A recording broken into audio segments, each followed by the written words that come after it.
Hello दोस्तों, स्वागत है आप सभी का आपके अपने चैनल इंग्लिश स्टडी 2.0 में। तो दोस्तों आज के इस वीडियो में देखेंगे सुबह से शाम तक बोले जाने वाली अंग्रेजी का वर्ड्स का लेक्चर नंबर 5। अगर आप लोगों ने मेरे पिछले वाले सभी लेक्चर को नहीं देखा है तो जाकर देख लीजिएगा, उसका सेपरेट प्लेलिस्ट बन चुका है स्पोकन इंग्लिश वर्ड्स के नाम से। तो वहां से जाकर आप सभी वीडियो लेक्चर को देख सकते हैं। जैसा कि आप लोग जानते हैं, इस सीरीज का मोटिव है कि आप सभी को उतना वर्ड कवर कराया जाए जो कि स्पोकन इंग्लिश में यूज होता है। तो प्लीज वीडियो को लास्ट तक देखिएगा और वीडियो अच्छा लगे तो वीडियो को लाइक जरूर कीजिएगा गाइज, क्योंकि एक वीडियो बनाने में बहुत ज़्यादा मेहनत लगती है। तो चलिए शुरू करते हैं आज के क्लास को। जैसे कि पहला वर्ड है आपके सामने रैंडम। रैंडम का मतलब क्या होता है? रैंडम का मतलब होता है बिना सोचे समझे या क्रम रहित। जैसे कि आप कभी बोल देते हैं ना कि कोई रैंडम नंबर बोलो, तो रैंडम का मतलब होता है बिना सोचे समझे। कोई बिना सोचे समझे नंबर बोलो, यानी कि रैंडम नंबर बोलो। ठीक है, आगे बढ़ते हैं। अगला वर्ड है आपके सामने रिस्पॉन्सिबल। रिस्पॉन्सिबल का मतलब क्या होता है? रिस्पॉन्सिबल का मतलब होता है जिम्मेदार या जिम्मेवार। जैसे कि आप किसी को बोल देते हैं कि आप इसके रिस्पॉन्सिबल होंगे, मतलब हो जाता है आप इसके जिम्मेदार होंगे। ठीक है, आगे बढ़ते हैं। अगला वर्ड है आपके सामने ट्राई। ट्राई का मतलब क्या होता है? ट्राई का मतलब होता है कोशिश करना या प्रयास करना या प्रयत्न करना।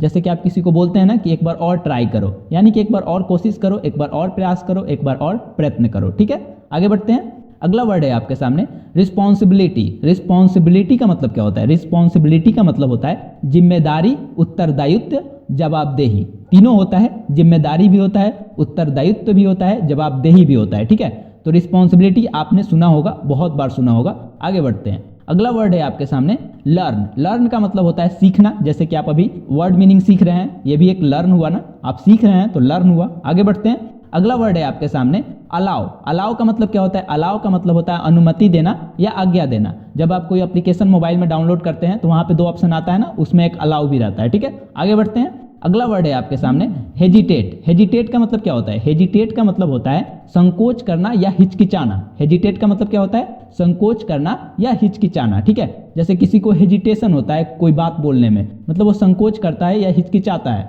तो उसको हम हेजिटेट बोलते हैं। ठीक है, आगे बढ़ते हैं। अगला वर्ड है आपके सामने कंपल्सरी। कंपल्सरी का मतलब क्या होता है? आवश्यक या अनिवार्य। जैसे कि अभी स्कूल कॉलेज में 75% कंपल्सरी चल रहा है। ठीक है, अटेंडेंस। आगे बढ़ते हैं, अगला वर्ड देखते हैं। अगला वर्ड है ह्यूमिलिएट। ह्यूमिलिएट का मतलब होता है अपमान करना या नीचा दिखाना। किसी को अपमान करना या नीचा दिखाना, उसको हम अंग्रेजी में ह्यूमिलिएट बोलते हैं। ठीक है, इसका एक आसान भी है, जैसे कि हम अगला वर्ड देखते हैं। अगला वर्ड है इंसल्ट। इंसल्ट का मतलब हो जाता है अपमान करना। ठीक है, इंसल्ट का मतलब अपमान करना, और ह्यूमिलिएट का मतलब भी होता है अपमान करना या नीचा दिखाना। तो आपको जो आसान लगे याद रख सकते हैं, हम तो कहेंगे दोनों याद रखिएगा। ठीक है, आगे बढ़ते हैं। अगला वर्ड है आपके सामने रिज्यूम। रिज्यूम का मतलब क्या होता है? रिज्यूम का मतलब होता है संक्षिप्त विवरण, बायोडाटा फिर से शुरू करना। जैसे कि आप किसी को रिज्यूम देते हैं अपना, यानी कि अपना संक्षिप्त विवरण देते हैं, बायोडाटा देते हैं, फिर से शुरू करना। इसका क्या मतलब हुआ? जैसे कि आप कोई वीडियो प्ले किए हुए हैं और बीच में छोड़कर चले जाते हैं, फिर उसको स्टार्ट करते हैं तो दो ऑप्शन देता है, रीस्टार्ट एंड रिज्यूम। रिज्यूम का मतलब होगा कि आप वहां से फिर से शुरू करेंगे जहां से आपने छोड़ के गए हुए थे। ठीक है, आगे बढ़ते हैं। अगला वर्ड देखते हैं। अगला वर्ड है सो फार। सो फार का मतलब क्या होता है? सो फार का मतलब होता है अब तक। सो फार का मतलब होता है अब तक। ठीक है, आगे बढ़ते हैं। अगला वर्ड है आपके सामने इन वेन। इन वेन का मतलब क्या होता है? इन वेन का मतलब होता है व्यर्थ में, बेकार में। इन वेन का मतलब होता है व्यर्थ में या बेकार में। ठीक है, आगे बढ़ते हैं।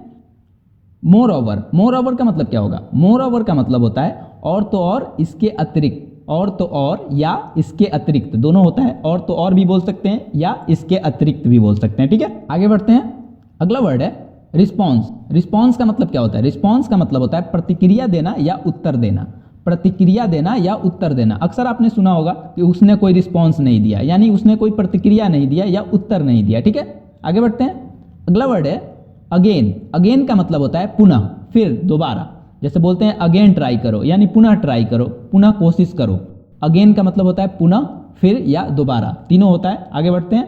अगला वर्ड है अगेंस्ट। अगेंस्ट का मतलब क्या होता है? अगेंस्ट का मतलब होता है के विरुद्ध, के खिलाफ।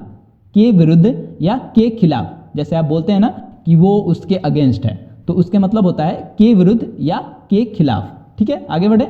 अगला वर्ड है again and again. Again and again का मतलब होता है बार बार। अगेन एंड अगेन का मतलब होता है बार बार। नेक्स्ट, अगला वर्ड है आल्दो। आल्दो का मतलब क्या होता है? आल्दो का मतलब होता है हालांकि, यद्यपि या फिर भी, तीनों होता है। हालांकि भी बोल सकते हैं, यद्यपि भी बोल सकते हैं, फिर भी बोल सकते हैं, तीनों होता है आल्दो का मतलब। आगे बढ़ते हैं। अगला वर्ड है रियली। रियली का मतलब क्या होगा? रियली का मतलब होता है सच में, सचमुच में या वास्तव में, तीनों होता है। सच में, सचमुच में, वास्तव में। ठीक है, आगे बढ़ते हैं। अगला वर्ड है आपके सामने for how long, for how long इसका मतलब होता है कब से, कितनी देर से, कितने समय से। फॉर हाउ लॉन्ग इसका मतलब होता है कब से, कितनी देर से, कितने समय से, तीनों होता है। ठीक है, आगे बढ़ते हैं। अगला वर्ड है सिट। सिट सुने होंगे, इसका मतलब होता है सत्यानाश। अक्सर आप मूवी में सुने होंगे सिट। सिट का मतलब होता है सत्यानाश। नेक्स्ट अगला वर्ड देखते हैं। अगला वर्ड है आपके सामने डैम इट। डैम इट का मतलब भी होता है सत्यानाश। ठीक है, डैम इट, डैम इट का मतलब भी होता है सत्यानाश। सिट का मतलब भी होता है सत्यानाश। आगे बढ़ते हैं। अगला वर्ड है ओह सिट। ओह सिट इसका मतलब होता है धत तेरे की। ओह सिट इसका मतलब होता है धत तेरे की। ठीक है, आगे बढ़ते हैं। अगला वर्ड है आपके सामने oh my God. Oh my God ये तो सुने होंगे और इसका हिंदी भी आप लोगों को पता होगा। इसका हिंदी होता है हे भगवान। अगर हिंदी में बोल रहे हैं हे भगवान तो अंग्रेजी में बोलेंगे ओह माय गॉड। ठीक है, आगे बढ़ते हैं।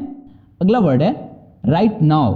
राइट नाउ इसका मतलब होता है अभी, इसी समय, इसी वक्त। बोलते हैं ना राइट नाउ, अभी, इसी समय, इसी वक्त। ठीक है, आगे बढ़ते हैं। अगला वर्ड है फॉरगिव। फॉरगिव का मतलब होता है माफ करना, क्षमा करना या माफी मांगना। ठीक है, माफ करना, क्षमा करना या माफी मांगना, तीनों होता है फॉरगिव का मतलब। आगे बढ़ते हैं।